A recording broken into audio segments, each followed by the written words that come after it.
pencet.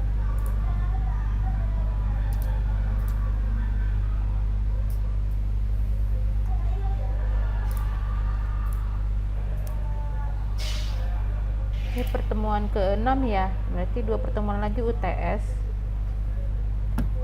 UTS itu programming sama analisa site-nya sudah selesai ya, sudah dipresentasikan. Nanti hasil ujiannya itu mempresentasikan program ruang, program programming dan analisa site, juga deskripsi tentang proyeknya.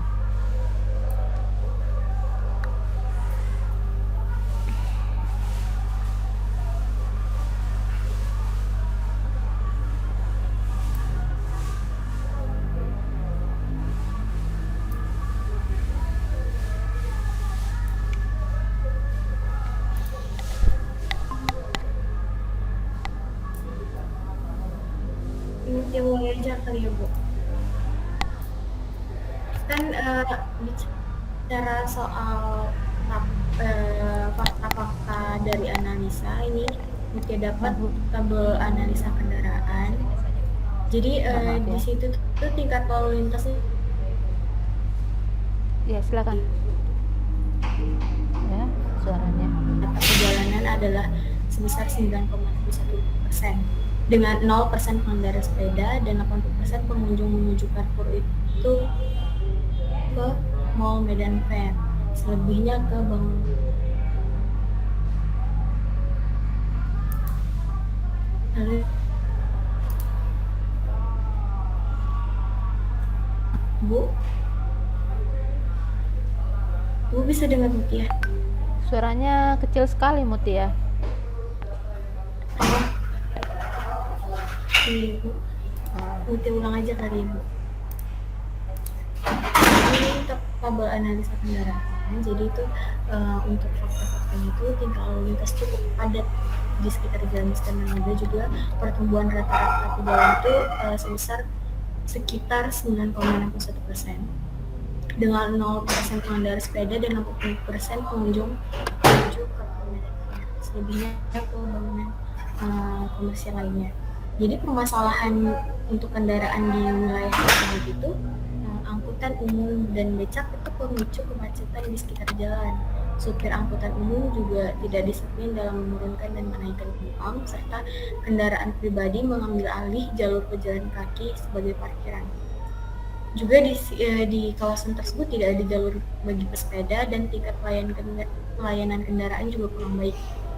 Untuk solusi yang didapat dari fakta dan permasalahan tabel analisa kendaraan, yang pertama itu diberi parkiran khusus bagi becak dan angkutan umum untuk menunggu penumpang gitu.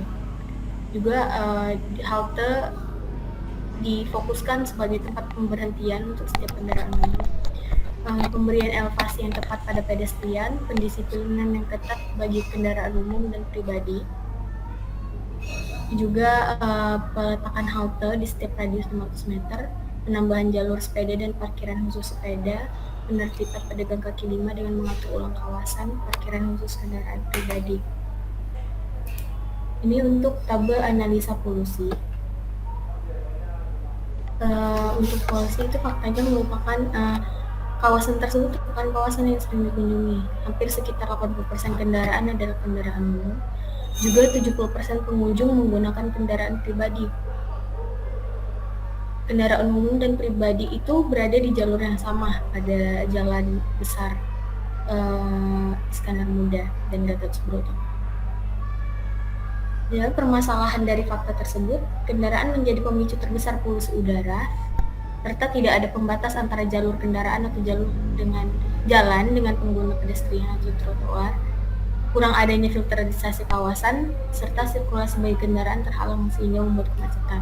Jadi solusi yang didapat untuk diberikan tiket masuk ke kawasan bagi kendaraan pribadi dan gratis bagi pengguna kendaraan umum, serta pemberian elevasi dan pembatas antara jalan kendaraan, pejalan kaki dan bangunan, pepohonan sebagai pembatas dan filterisasi, serta diberikan jalur khusus antara kendaraan pribadi dengan kendaraan umum. Ini untuk tabel analisa penduduk atau pemukiman dan vegetasinya. Fakta yang didapat itu merupakan kawasan dengan pemukiman kepadatan tinggi dengan kondisi penduduk yang cukup stabil dan lumayan terjadi pemicu terbesar polusi udara serta tidak ada pembatas antara jalur kendaraan dengan pengguna pedestrian atau trotoar. Juga di kawasan tersebut kurang adanya filterisasi kawasan seperti kayak pepohonan gitu. Sirkulasi buat kendaraan terhalang sehingga membuat kemacetan. Nah, solusi yang diberikan itu diberikan pengecualian bagi kendaraan umum, jadi gratis bagi yang ke sana menggunakan kendaraan umum dan diberi tiket bagi pengguna kendaraan pribadi untuk mengurangi penggunaan kendaraan pribadi yang masuk ke kawasan tersebut, serta pemberian elevasi dan pembatas antara jalan kendaraan, pejalan kaki dan bangunan. Pepohonan sebagai pembatas dan filterisasi diberikan jalur khusus antara kendaraan pribadi dengan kendaraan umum. Ini untuk tabel analisa penduduk atau pemukiman dan vegetasi. Jadi kawasan tersebut merupakan kawasan dengan pemukiman kepadatan tinggi, kondisi penduduk yang cukup stabil dan tertib, aktivitas pengguna kawasan yang dalam bekerja, serta di sini seharusnya ini saya salah tulis, di ruang terbuka hijau itu minimal 30% untuk setiap kawasannya. Fakta dari pemerintah sih. Terus permasalahannya hanya terdapat kurang dari 10% ruang terbuka hijau di kawasan tersebut, kawasan Medan Petisah. Tidak adanya permasalahannya itu tidak adanya tempat rekreasi dan taman, sedikitnya penghijauan kota itu tadi, tidak adanya tempat sementara peristirahatan bagi pekerja. Nah, solusi yang dapat itu penambahan taman sebagai fasilitas pendukung serta penghijauan kota, pembuatan tempat peristirahatan sementara pekerja dengan pembuatan taman, rumah susun untuk pekerja dan masyarakat ekonomi rendah. Nah, ini untuk tabel analisa utilitas dan fasilitas. Fakta yang didapat itu ternyata dapat dilihat dari peta rencana dan tata ruang, jaringan telekomunikasi di kawasan tersebut itu cukup jauh dari kawasan. Hanya 8% ruang terbuka hijau yang ada di kawasan tersebut. Parkiran yang hanya berada di lokasi Carrefour Medan Fair Plaza. Jadi lokasi Medan parkiran itu hanya khusus berada di Carrefour, tidak ada di tempat lain. Lokasi pemberhentian halte yang tidak beraturan dekat dengan mal, rumah sakit, pasar, kantor pemerintah, hotel, dan restoran, jauh dari kantor polisi dan pos polisi. Jadi permasalahan yang didapat dari fakta tersebut, penyelewengan fungsi trotoar sebagai parkiran, supir angkutan umum yang berhenti sembarang tempat, juga kurangnya ruang terbuka hijau, tidak adanya tempat rekreasi, dan lokasi stasiun transportasi umum cukup jauh. Solusi yang didapat mengembalikan fungsi fasilitas bagi pengguna, seperti contohnya fungsi trotoar dan pedestrian khusus untuk pejalan kaki, jalan khusus bagi kendaraan umum, dan juga kan di situ kita bisa lihat ada kawasan bangunan ruko-ruko yang di depan itu dalam kaki 5 itu seharusnya kan tempat untuk pedestrian ya, cuman disalahgunakan bagi pedagang kaki. Mungkin tidak apa-apa asal diperbaiki lagi gitu. Terus yang kedua itu meningkatkan tingkat kenyamanan pada halte dan trotoar. Jadi ditingkatkan lagi kenyamanannya dan menyesuaikan jarak tempuh halte yang mudah dicapai sehingga para pengunjung mau untuk tetap menggunakan kendaraan umum dan tetap menggunakan pedestrian, serta penambahan ruang terbuka hijau dan taman sebagai ruang terbuka hijau dan tempat rekreasi. Nah, ini untuk rencana pola tata ruang Kota Medan di Medan Petisah. Kita bisa lihat hampir 50% kawasan tersebut kawasan dengan area perdagangan serta pemukiman ya, perumahan kepadatan tinggi. Kita bisa lihat di sini. Hanya sekitar 10-20% perumahan kepadatan sedang. Dan RTH-nya hanya sepetak itu aja. Dan di bawahnya itu pemakaman umum. Nah, fakta yang didapat dari kawasan tersebut, di yang kuning-kuning ini tuh ada pedagang kaki lima dengan sirkulasi pejalan kakinya yang terganggu atau tidak nyaman di situ. Fungsi pedestrian tidak sesuai, jadi pedestriannya tidak sesuai dengan apa yang berlaku gitu. Solusinya penyesuaian ulang fungsi dan pengguna, bangku kota, jalur kendaraan umum, memberikan batas fisik dan visual antara jalan, jalur pejalan kaki dan bangunan. Fakta dari yang bawah ini tuh bangunan lama yang tidak terpakai, jadi lahan tersebut itu useless karena tidak ada aktivitas di situ, paling hanya ada beberapa rumah doang. Jadi solusinya itu memanfaatkan lahan sebagai ruang terbuka hijau atau bangunan lainnya. Di sini kita bisa lihat untuk halte ya, kalau lupa buat judulnya. Jadi ini halte yang hijau-hijau ini tuh halte yang sudah ada di kawasan tersebut. Jadi dialokasikan lagi dengan radius 500 meter dari persimpangan. Nah, jadi kita bisa lihat titik-titik ini tuh rencana lokasi pemberhentian halte dengan radius 500 meter ya, kuning-kuning. Yang biru ini karena persimpangannya cukup kecil, saya rasa tidak mungkin untuk membuat stasiun di situ. Jadi saya maksud lebih kayak ke terminal aja sih rencananya. Nah, ini untuk analisa angin dan mataharinya. Jadi angin itu cenderung berada dari tempat yang tinggi, berada dari tempat yang tinggi turun ke tempat yang rendah gitu. Untuk matahari, ini untuk sirkulasi kendaraan, kita bisa lihat di Jalan Gatot Subroto itu cukup padat ya, karena banyak angkutan umum juga lewat di situ, lebih banyak. Terus di Jalan Iskandar Muda yang kesini tuh karena mereka langsung belok ke Jalan Iskandar Muda, yang juga di persimpangan ini tuh biasanya selalu terjadi kemacetan karena angkutan umum yang berhenti sembarangan. Ini untuk sirkulasi pejalan kaki, kita bisa lihat tetap ada trotoar di setiap jalannya, nah hanya saja kurang terpakai gitu. Masyarakatnya kurang menggunakan trotoar di sekitar jalan. Ini untuk pemandangan dari tapaknya. Jadi di daerah tersebut terdapat pasar petisah serta Carrefour Medan Fair. Jadi cukup bagus pemandangan view dari sana. Ini untuk lokasi yang sekiranya akan saya bangun nantinya.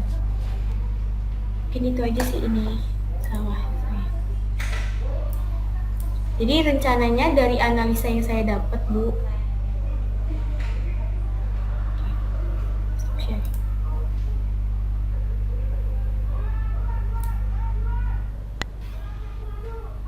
Nah, Ibu. Jadi dari analisa yang saya dapat, karena di lokasi tersebut sudah ada rumah sakit, hotel, mall, juga ada gedung pemerintah, yang saya hanya menambahkan fasilitas yang tidak ada di situ, seperti contohnya apartemen, pos polisi, sama taman rekreasi gitu, Bu. Itu aja sih, Bu.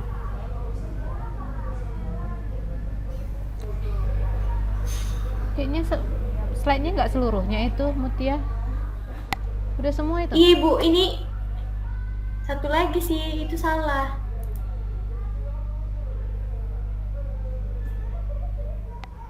Bentar. Aduh, udah saya keluarin lagi.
Ini sih Bu yang terakhir Bu.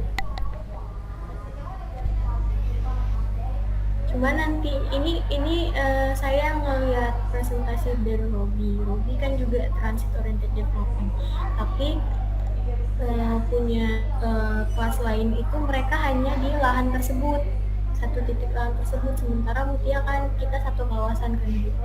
Jadi Mutia lihat dari caranya Robi, Mutia dapet cara-caranya nih kayak dia mau buat public space di sini. Nah nantinya mau Mutia ubah, makanya ini sebenarnya salah, mau Mutia perbaiki.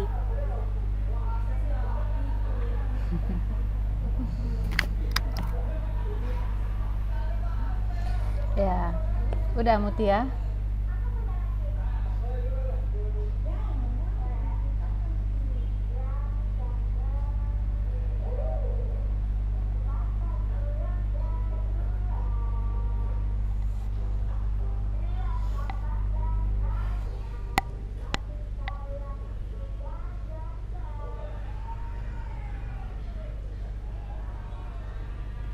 Mutia.